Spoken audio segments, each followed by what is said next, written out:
Hello students, I am Mili Yadav and welcome to my YouTube channel knowledge etude maths. आज हम start करने जा रहे हैं class 10th NCERT chapter 2 maths में पॉलिनोमियल्स। और पॉलिनोमियल्स में हम इस वीडियो में इसका इंट्रोडक्शन देखेंगे। तो पॉलिनोमियल्स सबसे पहले समझते हैं कि होता क्या है। बेसिकली पॉलिनोमियल्स दो शब्दों से मिलकर बना है। एक आपका पॉली होता है, दूसरा आपका होता है नोमियल्स। पॉली मीन्स होता है मेनी यानी बहुत सारे, और नोमियल मीन्स होता है टर्म्स यानी जिसके अंदर क्या होते हैं, बहुत सारे टर्म्स होते हैं, तो उसे हम क्या कहते हैं, पॉलिनोमियल्स। ये टर्म्स देखिए, बेसिकली इसमें दो टाइप्स के टर्म्स होते हैं। एक होता है इसमें रियल नंबर होता है, और साथ में मल्टीप्लाई होता है इसमें वेरिएबल्स का। तो ऐसे टर्म्स को हम क्या कहते हैं, पॉलिनोमियल्स। टर्म्स में दो चीज़ें होती हैं, मैं फिर से समझाती हूँ। एक होता है आपका रियल नंबर, दूसरा होता है वेरिएबल्स। इनका आपस में मल्टीप्लाई होता है। जैसे रियल नंबर्स में आपके सारे नंबर्स आते हैं, आपके सारे होल नंबर्स हो, चाहे वो आपके रैशनल इरैशनल कुछ भी हो। तो जैसे मान लीजिए 2 एक नंबर है, उसका मल्टीप्लाई किया हमने वेरिएबल्स। कोई भी वेरिएबल हो सकता है, जैसे वो x हो सकता है, y हो सकता है, z हो सकता है, जो नंबर आपके वैरी करते हो, जिनकी कोई वैल्यू फिक्स नहीं होती है। जैसे x को आप क्या कह सकते हैं, x की कभी वैल्यू आपने देखा होगा 2 आ रही है, कभी आंसर सॉल्व कर रहे हैं तो 3 आ रही है। ऐसे y की वैल्यू भी अलग अलग होती है, कभी 2, कभी 3, कभी 4, हमेशा डिफर करती रहती है। यानी जो वैल्यूज़ आपके फिक्स नहीं होती उन्हें आप क्या कहते हैं, वेरिएबल्स कहते हैं। और जब आपका वेरिएबल्स का रियल नंबर्स के साथ में मल्टीप्लाई होता है, तो ऐसे आप टर्म्स को क्या बोलते हैं, पॉलिनोमियल्स। तो पॉलिनोमियल्स में आपका यहीं पर अगर बहुत सारे टर्म्स होंगे तो वो पॉली हो जाएगा, तो इसीलिए वो पॉलिनोमियल्स कहलाता है। तो पॉलिनोमियल्स बेसिकली दो टाइप से डिफाइन किया जाता है। फर्स्ट होता है आपका यहाँ पर on the basis of terms. यहाँ पर टर्म्स के बेसिस पे हम उसको पॉलिनोमियल्स को कई टाइप्स में डिफाइन करते हैं। जैसे अगर मान लीजिए सिर्फ एक सिंगल टर्म है, ठीक है, जैसे ये एक है, इस पे और कोई टर्म नहीं है, तो ये आपका क्या है, सिंगल टर्म है।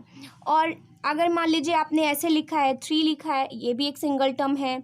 अगर आपने यहाँ पर 5x लिखा या 5y लिखा, ये भी एक सिंगल टर्म है। तो ये आपका क्या होगा, ये पॉलिनोमियल्स में बेसिक टर्म जिसमें सिर्फ एक टर्म्स होते हैं, इसे हम क्या बोलते हैं, मोनोमियल्स। ये हमारे क्या होते हैं, मोनोमियल्स होते हैं। मतलब इसमें हमारा क्या होता है, सिर्फ एक टर्म होता है। अब आप सोच रहे होंगे कि यहाँ पर तो आपका कोई वेरिएबल नहीं है। तो देखिए, आप इसको ऐसे समझ सकते हैं, जैसे 3 है, हम मान लेते हैं इसके वेरिएबल्स में x की पावर 0 का मल्टीप्लाई किया गया है, और जब किसी की पावर का 0 होता है तो उसकी वैल्यू 1 होती है। तो यहाँ पर इसलिए हम इसे 3 लिख सकते हैं। तो इसीलिए यहाँ पर भी क्या है, ये भी एक आपका पॉलिनोमियल्स टर्म हो सकता है। और जहाँ पर आपका सिर्फ एक टर्म होता है उसे आप मोनोमियल कहते हैं, जिसमें आपके दो टर्म्स होते हैं। जैसे मान लीजिए 2x + 3 हो गया, या 5x + y 5x मान लीजिए 8 हो गया, या फिर मान लीजिए 7y + 9 हो गया, जिसमें क्या होते हैं, दो टर्म्स होते हैं। आप देख रहे हैं इसमें क्या है, दो टर्म्स हैं, जिसमें दो टर्म्स हैं, देखिए प्लस में ऐड करके लिखा हुआ है। ऐसे टर्म्स को आप क्या बोलते हैं, बाइनोमियल। बाइनोमियल्स, ये आपके क्या हैं, बाइनोमियल्स। यहाँ पर जो वेरिएबल्स हैं आपके, इनकी जो वैल्यू है ये कुछ भी हो सकती है, ठीक है। जैसे अगर मान लीजिए मैंने x² + 1 लिखा है, तब भी बाइनोमियल है। मैंने x³ + 7 लिखा है, तब भी बाइनोमियल है। मैंने मान लीजिए लिखा है वह x की पावर 6 - 7 लिखा है, तब भी बाइनोमियल है। यानी पावर से कोई फ़र्क नहीं पड़ता, इसमें सिर्फ हमें टर्म्स के बेसिस पर डिफाइन करना होता है। एंड थर्ड होता है हमारे यहाँ पर, जिसमें 3 टर्म्स होते हैं। ये एक टर्म है, ये दो टर्म है। अगर मैं इसमें 3 टर्म्स कर लेती हूँ, मान लीजिए मैं ऐसे कर रही हूँ 3x² + 7x + 9, इसमें 3 टर्म्स आ गए। ऐसे मान लीजिए मैं कह रही हूँ x³ + 7x + 5y, ये क्या हो गया, आपका 3 टर्म हो गया। मान लीजिए यहाँ पे मैं सिर्फ 5 लिख रही हूँ, तो यहाँ पे आपका 3 टर्म्स हो गए। जिसमें क्या होते हैं, आपके 3 टर्म्स होते हैं, उसे आप क्या बोलते हैं, ट्राइनोमियल्स। तो ये हमारे क्या हो जाएंगे, ट्राइनोमियल्स। तो इस बेसिस पे हम डिफाइन करते हैं पॉलिनोमियल्स को। और आपका सेकेंड बेसिस होता है यहाँ पर, जैसा कि आप देख रहे हैं इन सब के पावर्स को, आप पावर देख रहे हैं यहाँ पे, इनके ऊपर पावर, यहाँ पे आपका 1 है, यहाँ पे भी 1 है, यहाँ पे भी 1 है, यहाँ पे भी 1 है, यहाँ पे भी 1 है, यहाँ पे आपका पावर 2 है, यहाँ पे 3 है, यहाँ पे 6 है। तो पावर के बेसिस पे भी हम डिफाइन करते हैं पॉलिनोमियल्स को। इसे हम कहते हैं on the basis of degree. तो डिग्री के बेसिस पे यहाँ पर जो हमारे होते हैं वो 3 टाइप्स होते हैं, लीनियर, क्वाड्रेटिक और क्यूबिक।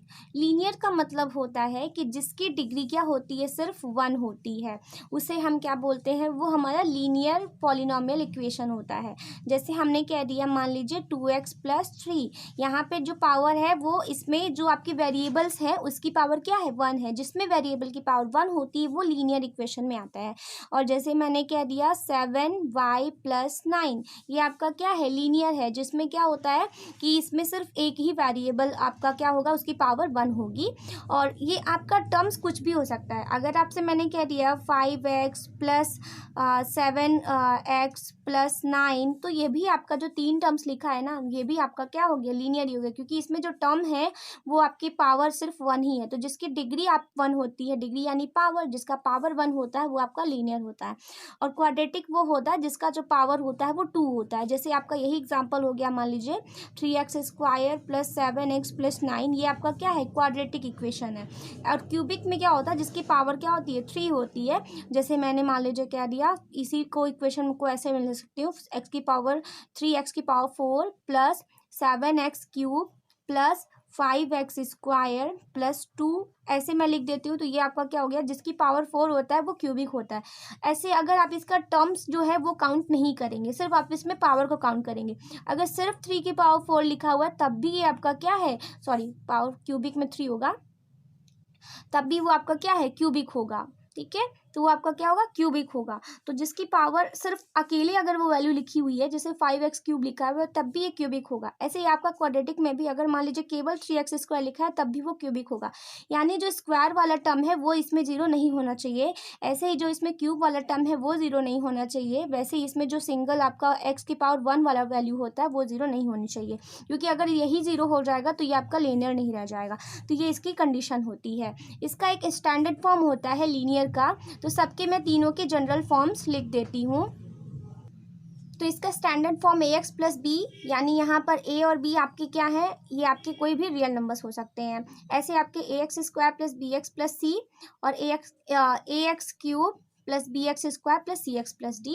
यहाँ पर जो होगा आपका a की वैल्यू 0 नहीं होनी चाहिए, यहाँ पर भी a की वैल्यू 0 नहीं होनी चाहिए, और यहाँ पर भी a की वैल्यू 0 नहीं होनी चाहिए, क्योंकि अगर ये टर्म्स 0 हो जाएंगे तो ये आपका क्यूबिक या फिर क्वाड्रेटिक या लीनियर नहीं रह जाएगा। इसीलिए ये इसकी कंडीशन होती है। और एक चीज़ होता है यहाँ पे कि यहाँ पर जो आपके वेरिएबल्स होते हैं, इनकी जो डिग्री होती है वो हमेशा क्या होनी चाहिए, होल नंबर्स में होनी चाहिए। ये आपकी कंडीशन होती है। तो इनकी जो डिग्री होती है वो ऑलवेज क्या होनी चाहिए, होल नंबर्स में होनी चाहिए।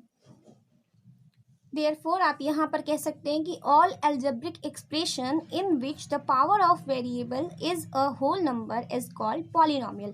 जिसमें जो वेरिएबल होता है उसकी पावर होल नंबर्स होनी चाहिए, यानी जो x है इसकी जो पावर होती है, यहाँ पे आप 1 या फिर आपका 2 या फिर 3 या कुछ भी हो सकता है, मतलब यहाँ पर 0 1 2 3 4 करके आपका कुछ भी होल नंबर्स के फॉर्म में हो सकता है, तभी वो आपका क्या होगा, एक पॉलिनोमियल्स में, उसको हम पॉलिनोमियल के फॉर्म में कहेंगे। तो आई होप समझ गए होंगे आपको कि यहाँ पे जो आपका टर्म्स होता है उसकी बेसिस पे हम इसको मोनोमियल, बाइनोमियल और ट्राइनोमियल्स कहते हैं, जिसमें आपके टर्म्स के बेसिस पे काउंट करके उसको हम कहते हैं कि ये पॉलिनोमियल है। ऐसे ही आपका डिग्री के बेसिस पे देखा जाए तो जिसकी पावर होती है यहाँ पे, यानी जो वेरिएबल्स होती है उनकी पावर की बेसिस पे हम यहाँ पे डिफाइन करते हैं। और एक चीज़ ये है कि जैसा कि हमने कहा कि टर्म्स का मतलब होता है जिसमें एक रियल नंबर होता है उसका मल्टीप्लाई किसी वेरिएबल के साथ में होता है। तो यहाँ पर जो जैसे मैंने 2 और x लिखा हुआ है ना, तो यहाँ पर x आपका क्या होता है, x एक आपका क्या है, वेरिएबल है, जैसा कि यहाँ पे हम जानते हैं कि ये इसकी वैल्यू वेरी करती है। और जो आपका 2 है, इस 2 को हम क्या कहते हैं, इस 2 को हम बोलते हैं इसका ये कॉफिशिएंट है, इसको हम इसका बोलते हैं कॉफिशिएंट। तो हम इसका कॉफिशिएंट भी कहेंगे, और प्लस यही हमारा क्या है, एक इसमें जो वैल्यू अगर कहेंगे x की क्या वैल्यू है, यहाँ पे 2 है, तो ये इस क्वेश्चन को सॉल्व करने में आपका इसका यूज़ होगा, क्योंकि x की कॉफिशिएंट, x² की कॉफिशिएंट, ऐसे b की कॉफिशिएंट, तो जो भी नंबर्स आपके वेरिएबल होते हैं उनके साथ में जिन भी नंबर्स का मल्टीप्लाई होता है वो उसका कॉफिशिएंट होता है। अगर उसमें किसी का मल्टीप्लाई नहीं है तो 1 का तो ऑलवेज होता है, तो उसका कॉफिशिएंट आप 1 मानेंगे क्वेश्चन को सॉल्व करते समय।